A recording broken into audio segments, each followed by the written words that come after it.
Hey everyone, it's TN, and today we're diving deep into a topic that can literally change your life: long-term financial planning. Think of your financial journey like building a house. You need a solid blueprint, and that's where a structured savings plan comes in. In this video, I'll break down a simple 5-step plan to create a long-term financial strategy that works. We'll cover defining your goals, building an emergency fund, and more. By the end, you'll have the tools to start building a brighter financial future. So let's get started. Before we think about budgets or investments, we need to define our financial goals. What are your financial goals? Be specific. Do you dream of buying a house, traveling the world, or starting a business? Or maybe you want to live debt-free and have a comfortable financial cushion. Write it down. Having clearly defined financial goals gives you something tangible to work towards. Think of it like setting your destination on a GPS. Without a clear destination, you'll just be driving around aimlessly. Instead of just saying, "I want to be rich," break it down. How much money do you want to have saved? By what age? What kind of lifestyle do you envision? For example, instead of buying a house, your goal could be saving a $50,000 down payment for a house in 5 years. Once you've identified your big picture goals, break them down into smaller, more manageable milestones. If your goal is to save $50,000 in 5 years, that means you need to save an average of $833 per month. Your financial goals are personal to you. There's no right or wrong answer. Be honest with yourself about what you want to achieve and create a plan to make it happen. Take some time to really think about what you want your financial future to look like. Write down your short-term and long-term goals, big and small.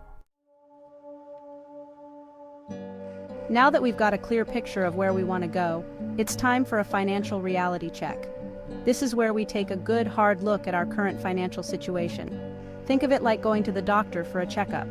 We need to know your starting point to create a plan that actually gets you to your destination. So, what does this financial checkup involve? Understanding 3 key elements: your income, your expenses, and your debts. Let's start with income. This is the money coming in each month. It could be from your salary, side hustle, investments, or other sources of regular income. Write it all down and use your net income, which is the amount you take home after taxes and other deductions. Next up, we have expenses. This is where we track where your money is going each month. Account for everything: rent or mortgage payments, utilities, groceries, transportation, entertainment, subscriptions, everything. You can use a budgeting app, a spreadsheet, or even just a good old-fashioned notebook. The key is to be thorough and honest with yourself. Once you have a handle on your income and expenses, we can move on to the third element: debt. Many people have debt, whether it's student loans, credit card balances, or personal loans. The goal here is to simply acknowledge it and create a plan to manage it effectively. List out all your debts, including the outstanding balance, interest rate, and minimum monthly payment. This information will be crucial when we start talking about debt repayment strategies later on. Once you've gathered all this information, you'll have a comprehensive snapshot of your current financial situation. This is your financial starting line. Now that we have a clear understanding of our financial starting point, it's time to talk about budgeting. A budget isn't about restricting yourself or living like a monk. It's about taking control of your money and making it work for you. Think of a budget as a financial roadmap. It helps you track where your money is going, identify areas where you can save, and make sure you're allocating enough funds towards your goals. One popular and effective method is the 50-30-20 rule. This method suggests allocating 50% of your after-tax income towards needs, 30% towards wants, and 20% towards savings and debt repayment. Needs are your essential expenses, like housing, groceries, utilities, and transportation. Wants are those non-essential items that bring you joy, like dining out, entertainment, hobbies, and travel. Savings and debt repayment include contributions to your emergency fund, retirement accounts, and paying down any outstanding debts. These percentages are just guidelines, and you can adjust them based on your individual circumstances and priorities. The key is to find a system that works for you and stick to it.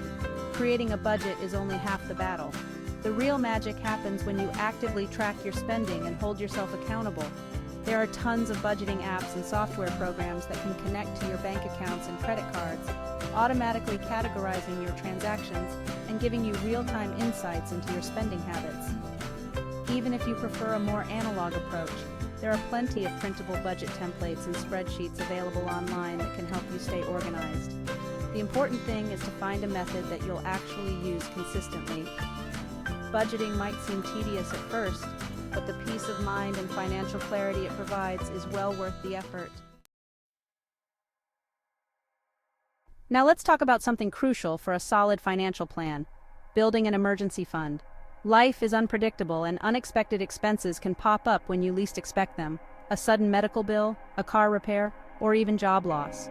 Having a healthy emergency fund acts as a financial safety net, providing peace of mind and preventing you from going into debt when life throws you a curveball. A good rule of thumb is to have 3 to 6 months worth of living expenses set aside. This means if you lose your job or face a major unexpected cost, you'll have enough money to cover your essential expenses for several months while you get back on your feet. Start by setting a small, achievable savings goal each month, even if it's just $50 or $100.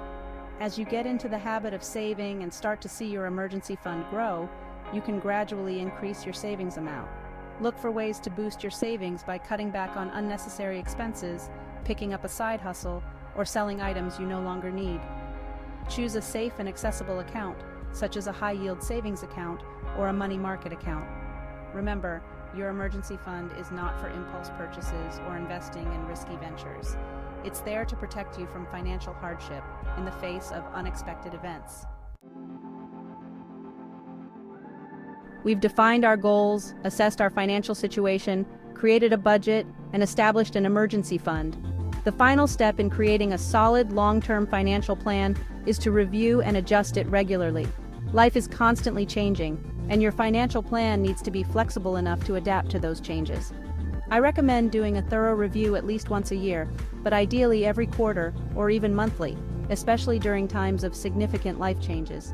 During your review, take a look at your income and expenses, your progress towards your goals, and any changes in your financial situation or priorities. Have your expenses increased? Have you received a raise or bonus? Are you closer to achieving your goals, or have they shifted altogether? Based on your assessment, don't be afraid to make adjustments to your budget, savings goals, or investment strategy. For example, if you've recently received a raise, consider increasing your retirement contributions or allocating more money towards your debt repayment goals. Or, if you're finding it challenging to stick to your budget, identify areas where you can cut back or find more affordable alternatives. Your financial plan is a living, breathing document. It's not set in stone. Regularly reviewing and adjusting your plan ensures it remains relevant and effective. By making small tweaks and adjustments along the way, you'll stay on track to achieve your financial goals and build the secure future you deserve.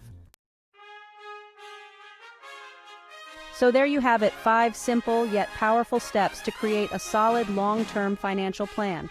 We talked about defining your financial goals, assessing your current financial situation, creating a budget, establishing an emergency fund, and regularly reviewing and adjusting your plan.